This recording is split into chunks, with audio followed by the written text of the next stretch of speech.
G'day guys, and welcome to a final sort of preview for Doncaster Day. A few Group 1s on the card, looks pretty solid. Weather seems to have cleared up and the rain didn't hit Randwick anywhere near as badly as it looks like it's hit quite a few other places, so it doesn't look like it's going to be as bad as it has the last few weeks. Definitely still, in the heavy range, I'd reckon. Probably an 8's probably realistic with some drying winds today, maybe a 7 at absolute best, which is still something better to work with than what we have for the last few weeks. So quickly get into it. First race of the day, the Kindergarten Stakes for the 2-year-olds over the 1100. A few clashes in different form lines here. It's kind of a few horses that may have missed out on their run for the slipper and come here, and then there's others that have had other targets and look like they're backing up into it. So Property's the first one to look at, comes back from a Blue Diamond, where to me, obviously a strong race. It's beaten prior in the lead-ups, and then it's come out and did have the Dream Ring in Caulfield feature race. See here, it's behind the leader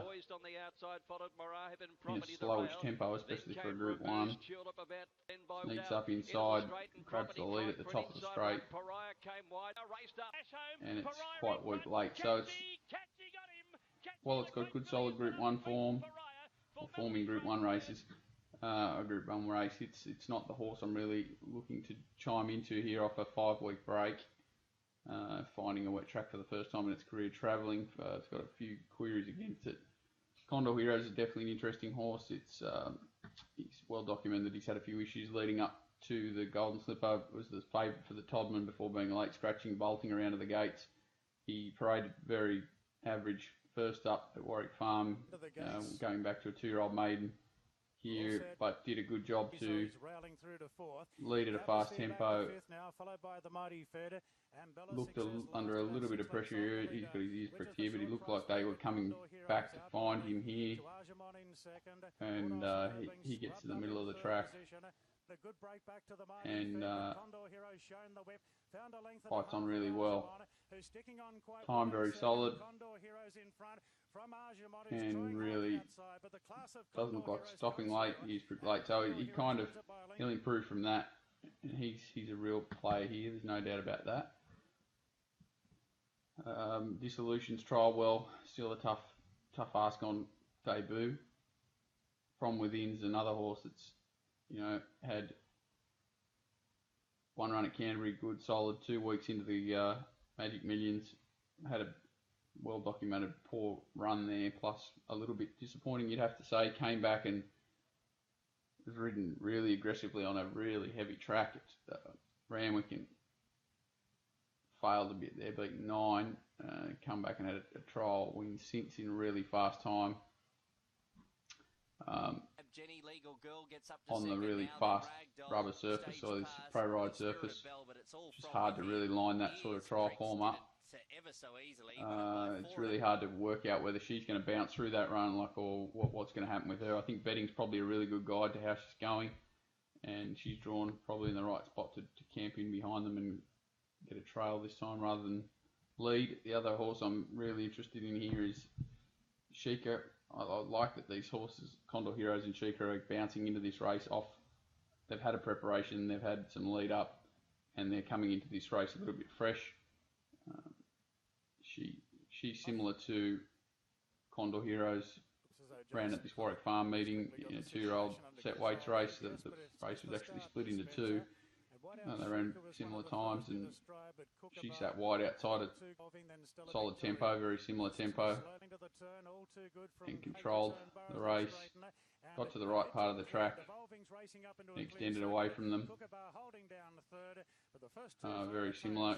She probably won a little bit easier, if anything, than Condor, but did pull up a little bit late.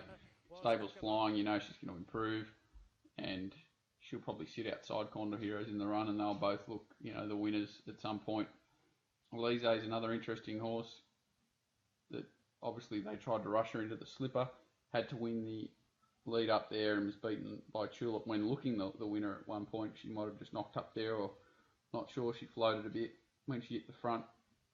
She now comes into this 3 weeks between runs back in distance. Normally that's a pretty good setup. I'm just a little bit worried that they threw everything at her to try and get her into the slipper, and now they're backing off her and looking for other races that may not have been ideal. I think she's short being price favourite against two really nice horses in Condor Heroes and Sheikah, and I've probably got her third pick rather than favourite as the market does, probably fourth pick. So I think Condor and Sheikah will control the tempo, and they look really hard to beat. From within an Elise query runners that obviously have good form, good ability, but maybe not the best setups here. So that's race 1. Race 2, the Carbine for over the mile. Another clash of a few interesting horses here. We've got this horse Eusebio, who I'm a huge fan of. Just quickly looking at the way he's finished his 3 races off. Off a slow tempo here first up, so he's been in 3 races, 3 slow tempos, ridden back off the speed every time. Always a good sign to see someone that can round up horses. Wyong's definitely not the easiest place to round up any horse, let alone off a slow tempo. So this was his maiden win first up. Each of his final sections had really good merit in it, and you'll see all these horses are doing pretty similar, and he's just dominant over them. He's pricked, runs away from them. You don't win much easier than that off a slow tempo. He went to the Beaumont to a 65 benchmark. Again, ridden back 4th last here. Another really soft tempo. Gets to the middle of the track. And while he might look like he takes a while to wind up here, you've got to understand they're all sprinting quite quickly because there was a soft tempo in front. But when he finds his extra gear that the others don't have, he runs away from them again. And you just love that he pricks his ears on the line every start while extending away. He went then to Listed Company. Another really slow tempo. Good ride here. Could have panicked Tommy back in the white cap, third last. Could have panicked when he's back here, fourth last, and been trying to force to the outside, but he patiently waits in behind.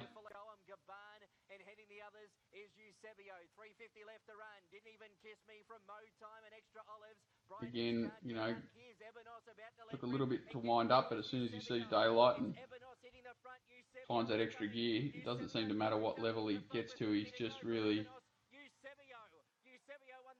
it's a very nice horse on the up, and yeah, once again, like, I don't understand that this is sprinting off slow tempos, and he's doing, good things, ridden back in the field, so he hasn't been suited yet. A slight query up to the mile, you'd have to say at the heavy that he hasn't seen it yet, but I don't think it does look too big a query, but that's the only one really for him. The other main chance in the race definitely, or one of the other 2 main chances in the race definitely looks to be this horse Answer My Friend. He was run down 2 starts back by Mr. Sneaky, who's another runner in this race. Set a solid tempo in front there. Looked home and Mr. Sneaky grabs him right on the line. He has been running on this Flemington circuit that does look like it's pretty leader friendly. So that is something small to keep in mind, but he has been running really good time all throughout his career. His only time he's really failed was in the Geelong Cup, where they went Geelong Classic, where they went a million miles an hour in front, and he was just carved up there. So he runs a strong mile. He's going to be up on the tempo, which will probably be suited on this sort of ground. If he gets through it, he's coming off this dominant win last start in really fast time. He set a fast tempo and just kept running at Flemington. So he's the definite horse that I see as the danger to Eusebio. And then you've got Zenalicious, who's coming through a different sort of form line. She's coming out of Group 2s. She drops back she ran against the Colts last start, it looks like, but look, the winner here coming up the fence until Fox Play, who knows a very classy filly, grabs her very late. She's going to improve off this fitness-wise. Zenalicious, she's got the quality to say that she's going to be a mile. It's not going to be a problem with her. So that's she's probably a third pick for mine behind the Answer My Friend, and definitely I've got Eusebio on top. So I hope Eusebio rounds them up. The answer, my friend, will give him something really strong to chase, and Zenalicious looks the other main chance in a quality little mile race. Race 3, the Chairman's Handicap, not a race I'd really want to spend too much time on.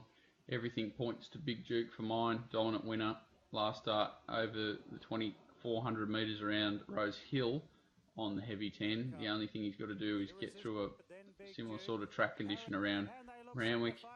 Just loved what he did here with our Century racing away from a couple of rivals here. Kinema runs in this race, and Shalmaneza was down the outside there, but it's just amazing what these guys did to him late. It ended up sort of inside was kind of the place to be. This day it wasn't really that of a help to get out wide, so it wasn't as if they found a fast lane. They just totally outstayed the rest of them. A Loft's coming off an 1,800 metre race where it's lead dominated on a leaders track. Now I've got to go to 26 on a softer track, on a heavy track, and do something similar, and comes up around $4.40. I thought that was a bit tight, which means to me again that Big Duke looked to be really well priced currently around the $2.60, $2.70 mark. Allegria as well, jumping from 19 to 26, never done anything around that distance range since early last year on a 6 where it ran second to Libran. I think she was in better form then. Polarisation is off a 204-day break for Charlie Appleby, definitely a query runner and definitely one you have to entertain. And Rock On shows up from New Zealand, coming off a listed race win in a pretty, just a nice enough race, but it's pretty hard to line this up, and you just have to say he's got a bit of a lack of depth form to be, totally in love with him here.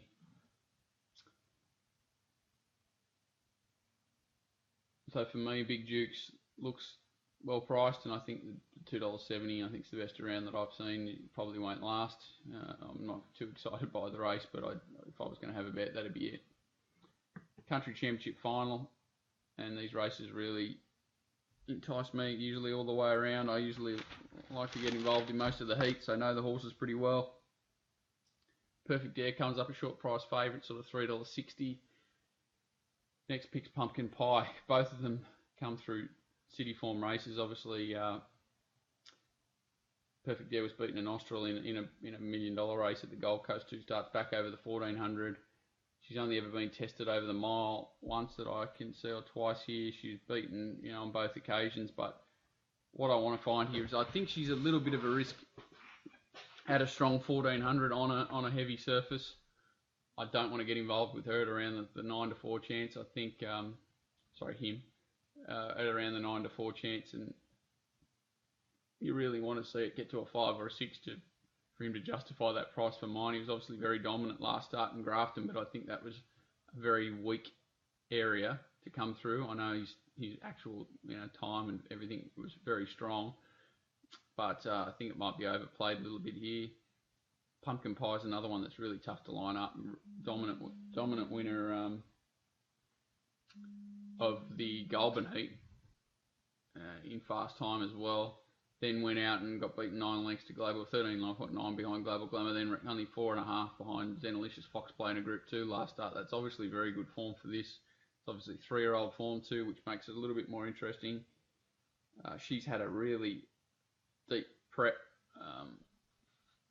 basically only having a 91-day break between, and it's all one prep. Other than that, she's very difficult to line up for mine, and I think the wet track's not in her advantage either. $5 is probably short, and again probably around $8 or $9 before I'd want to get involved with her in an open race. Horse I am interested in is Galaxy Warrior. He's got mile form at Orange. He's won big 6. I know that's well below this sort of level, but he's then come to town and won over 1,400 on a softy surface. Got beaten half a length over 1,400 at Randwick on a heavy track, which is basically what we're going to see tomorrow. So he's proven around this track and distance. He's come out and he should have won the Wellington heat comfortably. Gets the positive rider change, gets the bigger track, and he's got a lot of positives in his favour. $18 seems exceptional value for me. No real point watching the replay of his last run. We will watch the replay of this going race because there are a couple of contenders in it that have qualified since. So Careless Choice is in the Yarrafield, distinctive colours. After all that, back here, it's since qualified. We've also got Nix Vendetta getting the right run in behind the leader here. And the other qualifier, that could be it actually out of this race that ended up getting through after more missing out. So Careless Choice is in here. After all that, behind it. If you just have a look at after all that, it kind of gets lost. Here. Adjusting his goggles. Loses a bit of ground off the Careless Choice before picking up solid ground late.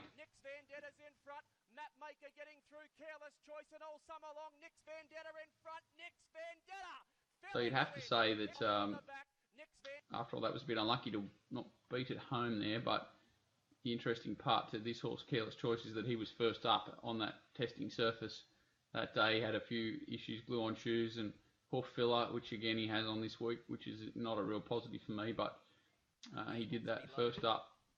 He's won over a mile. He ticks all the boxes apart from these feet issues, and this is his trial since, where he's come with It's Schmozzle, who's really won strongly since this, sitting wide and putting in a great effort. Love what they did there late, the last 50 metres. He's a genuine player. He's definitely a top 3 or 4 chance, or top 3 or 4 chances in the race. I'm excited to see what he does on the weekend. Hopefully the feet are okay and hold up. The other horse, after all that, is it comes out of that race. Obviously, he's had another run since where it put up an equally brave performance, and he's about a $19 chance. I'll just have a quick look at it. Thing to note here that he's been forced to take off early. He's really covered ground throughout. After all that, he's been forced to take off early to try and get to that best part of the track, which he's done, but he's had to sustain a really long run to get there. Pellerin also came from last and had to loop them, but does get to the best going and gets him late. But he's strong, and I think that he can hold a more forward position here, and I think they'll both run really positive races. I don't know if I really want to find either of them off their preparation, but I'm not knocking either of them at around the 20-1 mark, that's for sure. And they're the main ones that I'm interested in, but definitely Galaxy Warrior is the value for me from Careless Choice. And then after all that, Pellerin. I'm risking Perfect Dare and Pumpkin Pie. I'm definitely not saying they can't win. I just think that they're very, very well found, and their form's a little bit overrated for what they are in this sort of a field. I think it's a pretty open event this year, and the track conditions definitely open it up more than if it was a dry surface. PJ's Bell Stakes, everything points to Raymond.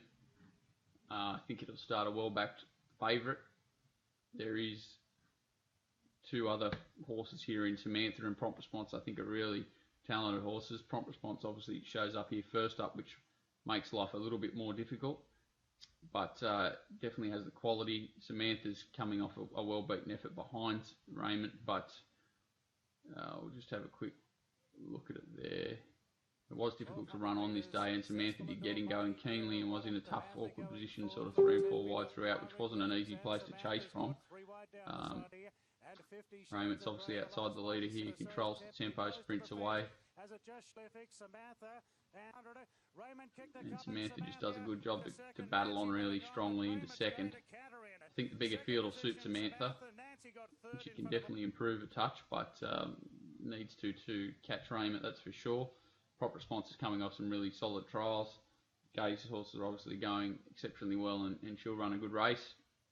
And some other first uppers in Zumbaluna and Invincibella, both from the Wally Yard, that have both got form that you would say could stack up here. If it was a 5 or a 6, I'd be much more interested in them, but you never know on this sort of track. They both look to be decent enough chances. Zumbaluna is short enough for me around the $8 mark, but Invincibella around the 20-1 marks. One I could definitely entertain. And then you've got Miss Rock and Sweet Cherry up from Melbourne. Exo Set as well is an interesting horse. I think staying at the 1200 can obviously be fitter and and strong late here. Definitely would include all three of those in multiples. It's a pretty open race outside of Raymond Samantha for mine, and then the first up is Prompt Response, Zumbalina and Vincibella. The next three I can entertain. Size produce in plenty of ways to look at this race. Gunnison comes out after being sold last night at the English sales. Interesting to see that the two fillies, Frolic and Tulip, coming out of the slipper, show up favourites. I'm going to be against them. The reason I'm going to be against them is Frolic's now, 5 runs into her first preparation she's ever had in her life. She's coming off 2 really tough, deep tracks that are 2 heavy 10s basically. I know Randwick's a 9, but it's probably closer to a 12, and Rosehill was close to a 15. So really tough to come off those efforts. She was flattered a bit by the pace there in both occasions, given good rides on both occasions, and just can't find her here. I just really think she's going to struggle. Tulip's a horse that's off a similar preparation, 5 runs into her first preparation. She's coming off that hard run as well at Rosehill, got carted out wider there, and her form's pretty solid, but she's deep into her preparation, draws inside this time, which I can't see being a great positive, and I think she's one I want to risk as well. So I'm looking around the two of them.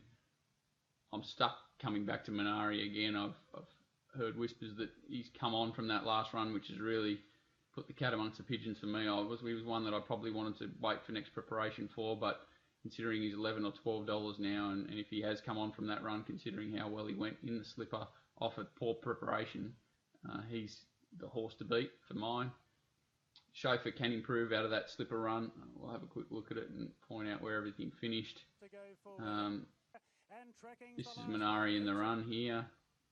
Tulip's back behind. Frolic comes from last. Trapeze Artist is in the race and got a chance definitely on the weekend. He's in a prominent position. Chauffeur's well back and comes wide, which was the hardest thing to do in this race. He definitely wanted to be coming up and saving ground. He's forced wide and looks like sustaining a run before he's cut out late. Diamond Tathiga's in this race on Saturday, and another one from mine that has definitely got a chance. Probably needs a more positive ride, as he toughs it out quite well here late. Chauffeur really closed into it nicely for mine until he peaked late on his run in the worst part. He had to cover this ground, whereas these horses cut through. So I definitely can forgive him a lot of his margin. Frolic's the one that saved all the ground and cheated for mine. These two guys have both run well, better than Frolic for mine, and they are better chances on Saturday for mine, but I'm worried where Tulip will get too well deep into its prep. Minari on top. Trapeze Artist and Chauffeur, Diamond Tathiga all have chances in this race for mine, and they're the ones.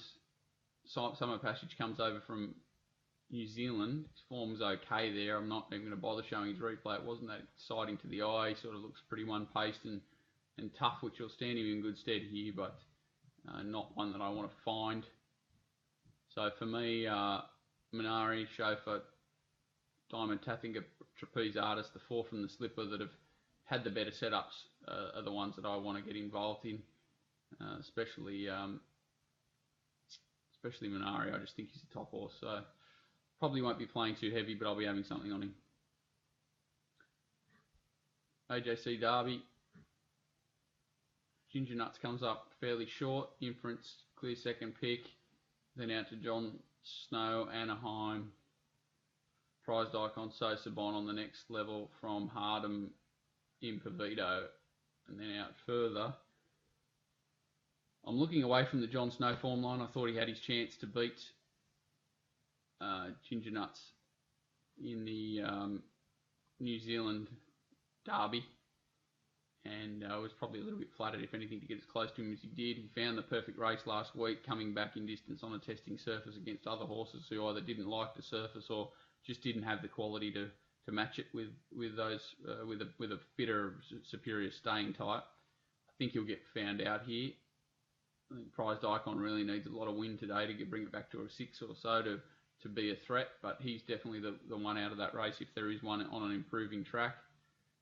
The form line is definitely the Rosehill Guineas for mine, and I don't think it's clear cut that Ginger Nuts is the one from this race. He's obviously got the one to follow out of the race. Like he definitely has the most merit in his run here, but he had the 2400 metre grounding run prior to it and was perfectly set up for this race, whereas others still had plenty of improvement with this race today in mind.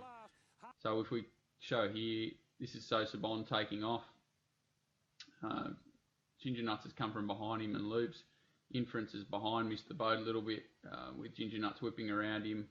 Anaheim's out wide. Impervito's in here too somewhere. He's outside of Anaheim and just gets left a little bit flat-footed. They're the main four, and it's interesting to see that Harper's Choice here, who's set a fast tempo in front, battles on quite well as well, and definitely has to be given some chance in the Derby itself. So Ginger Nuts is pretty dominant the way he picks them up after you get through to Sosa Bon. Inference whacks away. Anaheim and Impervito, who were left a little bit flat-footed in that sprint off the bend, really grind away quite solidly in a fashion to say that the 2400 is going to suit both of them. And they only Anaheim just gets Harper's Choice on the line. Impervito didn't pick him up. So I'm struggling to understand why Harper's Choice is $61. I think that's a huge price. 15 to 1. The place seems really aggressive here, considering there's no tempo again, and I'm sure even though they don't probably want to lead here, they'll roll forward into a positive position. Ginger Nuts obviously comes out of that race and ran well. Sosa Bon ran well. Anaheim ran well. Impervito ran well enough, and Inferences obviously looks to be suited out to this sort of race again, out to this distance, and has a nice setup. So I think it's not a clear-cut race. It's not a race I want to get too involved in. If I did, I want to have something on horses like Sosa Bon, Anaheim, Harper's Choice, maybe something small on Impervito too, even though it's a tough ask for him at the end of the first prep. So I'll be betting around the favourite and playing small, but it's not a race that really instills me with great confidence off that run. I just think the pricing's a little bit too more spread out than it should be off that effort, off that run alone. TJ Smith, Chautauqua comes up, open price favourite. I think Russian Revolution's now challenging it.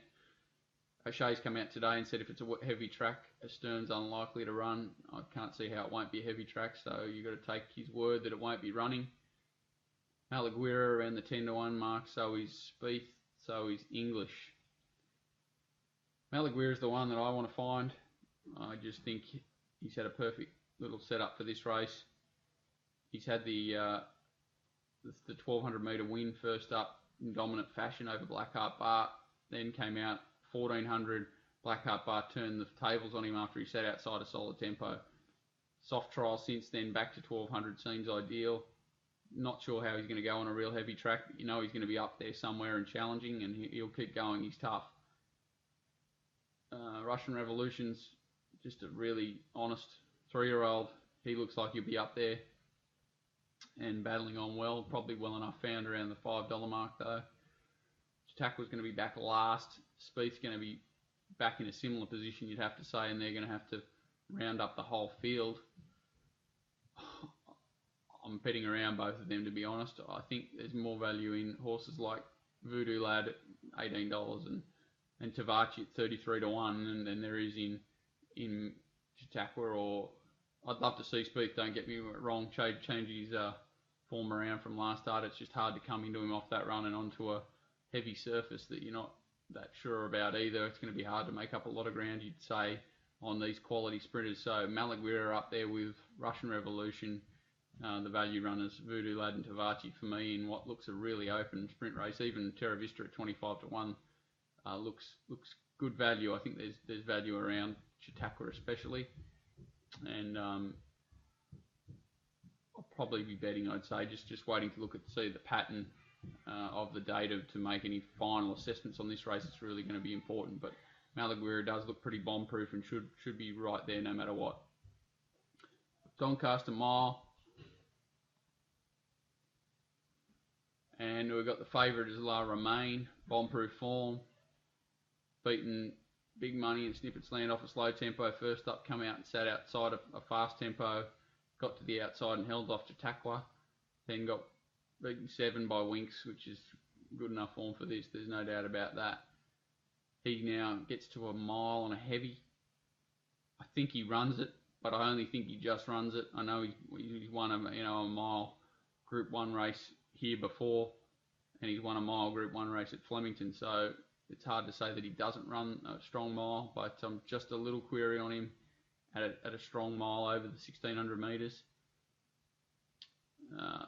There's a lot of horses on the second line. You've got Haraki, Palantino, Happy Clapper, Redkirk Warrior, even horses like Antonio Giuseppe, Haydock, I'm a Star, McCreary, Spectroscope, they're all there. So it's really open outside of that top one. Hard to really knock too many of them. Haraki comes in off a really good run first up. I don't think he's a wet tracker at all. And he was beaten not too far by La Romaine second up. So he's probably got more improvement in him than you'd say than La Romaine, and runs the mile stronger than La Romaine. So he's definitely a player. Palantino comes off just a pretty breathtaking win last start. It's even worth watching for mine. I know he's come here and failed before, but what he does to some pretty quality opposition here in a Group 2 last start, carrying 59, is quite interesting. Doesn't hit the front till the 300, but he seems to still be working through his gears and doesn't hit his top until about 100 out. But you've got to like what you see here for mine. He's really stretching out well, and he's been well back, so he looks a player. Happy Clapper's absolutely airborne for mine. His run first up was incredible. He couldn't make ground wide this day. He misses the kick. Apparently got caught up in the gates. Had blinkers on for the first time and missed the kick out the back. There he is. Sat wide throughout, which was hard to do in itself, and then it was even harder to make ground wide. And what's incredible is just the way he just keeps finding the line in what was just a pretty evenly run race. So nothing else is making a huge amount of ground, but he circled the field and continued his run right to the line. He then went to Newcastle to the Group 3, ridden a little bit more aggressively early than he can be. He hits the front at the top of the straight and just puts them right away. Again, he's carried the 59 there, drops to 55.5. He's absolutely flying, and you just got to worry about the heavy 9 only with him, but he finds this race hard fit. He's got form over 2,000 metres at weight for age, beaten 5 lengths in a Flemington Group 1 there, so it's very hard to knock him. Going down to Redkirk Warrior, he's the enigma, 1,200 to 1,600, 3 weeks between runs, heavy track, lots of unknowns, lots of queries. I can't have him at $10, but not surprised if he wins. He's just got too many things, that would disprove any theories I have in racing to overcome, especially in a Group 1 mile at Randwick on a soft surface. I'm looking for something with a far better grounding and something that you're sure is going to be hitting the line. McCreary, interesting, obviously been set for this race. Got 2,000 metre form, which is what you want to see. He's got wet form. He's got mile form around here. Beaten 1.6 in the Epsom. It's really hard to knock him. He's got the right weight, he's got the right jockey, he's got the right gait, and he's a player. Endless Drama looked a serious player in this race until she kind of went off the boil a bit last start. She's had 5 weeks between runs and a trial, and does have form to say that she could be competitive here, but really does need to lift. I'm a Star's one I probably want to bet around here. He was handed a Group 2 race last start at Moonee Valley over the mile. Was a Group 1 winner over the mile at Flemington in mare's grade, but also did have a really soft time of it there and things in her favour. I think she's a little bit flattered in her form, and probably one I'm looking to bet around here from the inside gate around over the mile. Haydock is one that's very difficult to knock. Caulfield Guineas, Australian Guineas winner last start. Should have won a Caulfield Guineas in the spring. Sitting wide there. Really hard to knock him. He's just a bit of a hard-going horse, and I just hope he settles with a trail here, and he'll really sprint nicely, I'd say. and with a 52 and a half, 52 kilos, he'll run a race. Antonio Giuseppe's an interesting horse. Haven't liked the way he's been hanging this preparation, but he's definitely got a beautiful grounding for this sort of event with the wet track. So he's coming off 2,000 metre runs. He's the only horse with that sort of grounding, and you'd say he's the one horse that's guaranteed to be up there and keep going. Whether he's got the sprint to win this sort of race against this class of lineup, I'm not sure, but he'll definitely run a strong race and won't give up. Spectroscope's 4 to 20 to the field last week with a win in the Doncaster Prelude. I thought that was only just an average race and everything went right for him. He won a solid race over the 1350 first up 2 weeks prior to Whit, and now comes here third up. He's got 2,000 metre form back in, looks like France, and that's solid, grounding for this. It just seems pretty rushed. He's got Morera. I think he's well found around the $12 or $13 chance. Probably I'd want 20s to be finding him, but that's here nor there. He's definitely got a winning chance. And New Tipperary, I thought, was the other one that could definitely run a bold race here. Now he's got a run. I think 50 to 1's pretty solid odds for a horse that's as tough as he is. Probably not the race that I'm looking to find him in, but it's by that regard, he's going to get into it with no weight, and he'll probably race up somewhere close enough to the speed and put a bold effort together. So for me, Happy Clapper ticks most of the boxes. I'm looking to bet around La Romaine just because of the price and thinks that he's a little bit of a query at a strong 16. I think there's with the prevailing conditions, that is, and there's so many chances. It's just a wide open race, so I can't really split a lot of them. New Tipperary does look value. Antonio Giuseppe, McCreary and Lestrama's got a winning chance. I'm betting around Redkirk Warrior and think Palantino's coming in here in great form from the right stable. I like that there's money for him. And Haraki, if the track does get to a 6 or a 7, is a really, really strong winning chance. So a wide open Doncaster mile, not a betting proposition for mine. The race, if I was going to have a bet, it would be Happy Clapper around that $12 or $13 mark, but I'm definitely not jumping in head first. Lucky last, the Adrian Knox Stakes for the fillies. Really, for a Group 3, it's quite a skinny form race. You've got quite a few horses here coming out of maidens, and there's quite a few maidens involved. I thought the top weight in Canberra was an interesting horse and did want to have a quick look at its replays. It's come out of 2 real sit sprint races. One over the like the mile resuming from a 102-day break. I thought she did really well that last sort of 50, 100 metres here. Not even really any point. This is her tailed off. They went along okay here, but this is sort of a mile well short of her best, and this is what she did late, getting past quite a few of them and closing in on the leaders. She then went to Goulburn, 2,100 metres second up, and a really slow tempo allowed her to sit fourth. She chimes in, turning, and just gets out sprinted, basically. Ooh. Yeah, she basically just gets out sprinted late, holds the rest of them pretty comfortably, but a sit sprint affair is definitely not her ideal setup. So she can improve, and 25 to 1 I think's around.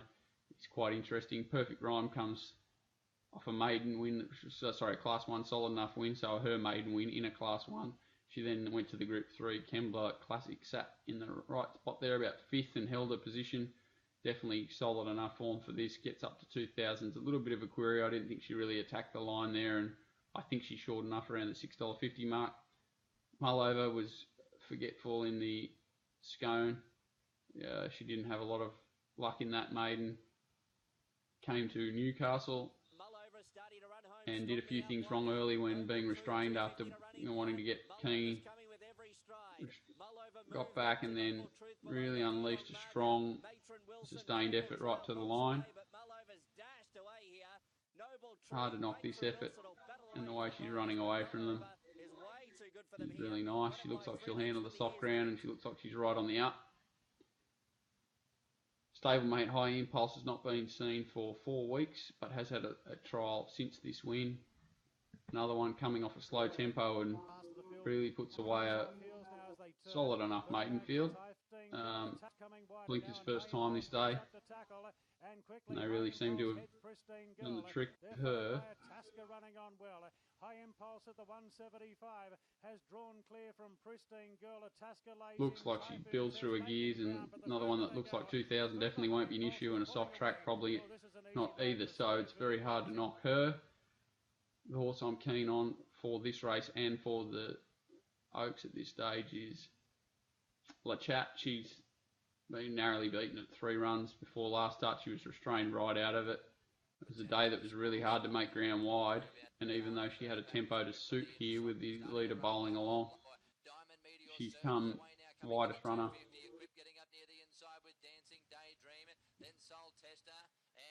She had the 3 runs over the 14, 15, 50, and then this is the mile to prepare her to step up to the 2000. And really like the way she's lengthening here or getting away from the rest of the field before she's noticeably restrained late. She's the one I want to find. Just needs a little bit of luck from gate 15 and she'll be there. Base is the other one in the betting that definitely is on the up and hard to put a line through. She's had space runs over 13 and a mile. Last start she sort of missed the kick before being ridden perfectly. Saved some ground, got to the best part and just held on for a strong enough win at the end, but they did, pace suited her there, and I think she's well enough founded around the $10 mark from gate 1. She could get well back on the fence here and find herself in a really awkward position. So the 3 clear top ones are La Chat, High Impulse, Mullover for me, and Cambarge is the value. Quite keen on those 4, be playing them in Cornella's trifectas. And probably make them all winners. Mullover's obviously the shortest around the $6 mark, and I'll probably make it my worst way from High Impulse around the $8 mark. And I think La Chat, I was talking people into trying to take the $11 and $12 earlier in the week. I think that'll probably be the best price that they will have bet. And that's about it. So thanks for your time, guys, and good luck on the weekend. Cheers.